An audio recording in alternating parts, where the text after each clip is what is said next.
बातमी समोर येते। परराष्ट्र मंत्रालयाची संध्याकाळी 5:30 वाजता पत्रकार परिषद होणार आहे।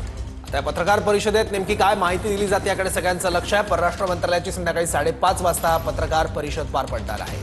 तर पाकिस्तानने केलेला ड्रोन हल्ला आणि भारताने तो उलथवून लावला। त्यानंतर भारताने केलेल्या ड्रोन हल्ल्यामध्ये पाकिस्तानमध्ये अफरातफरी माजलेली आहे। पाकिस्तानमध्ये घबराटीचं वातावरण आहे आणि या सगळ्या पार्श्वभूमीवर आता परराष्ट्र मंत्रालयाची संध्याकाळी 5:30 वाजता पत्रकार परिषद होणार आहे। सकाळपासून बैठकांचं सत्र सुरू आहे। सकाळी राष्ट्रीय सुरक्षा सल्लागार अजित डोवाल यांनी पंतप्रधान मोदींची भेट घेतली आणि जवळपास 50 मिनिटं त्यांच्यासोबत चर्चा केली आहे। त्यानंतर पंतप्रधान मोदींनी सर्व मुख्य सचिवांसोबत बैठक घेतली, त्यांच्यासोबत चर्चा केली। त्यानंतर सर्वपक्षीय बैठक झाली आणि आता संध्याकाळी 5:30 वाजता परराष्ट्र मंत्रालयाची पत्रकार परिषद होणार आहे। तर भारताच्या ऑपरेशन सिंदूर नंतर पाकिस्तानने भारताला प्रत्युत्तर देण्याचा प्रयत्न केला, पण पाकिस्तान पुन्हा एकदा तोंडावर पडलेला आहे।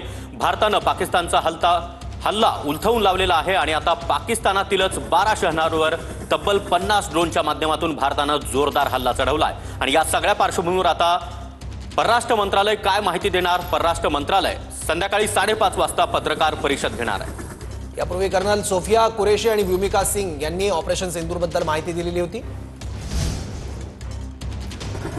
पाकिस्तान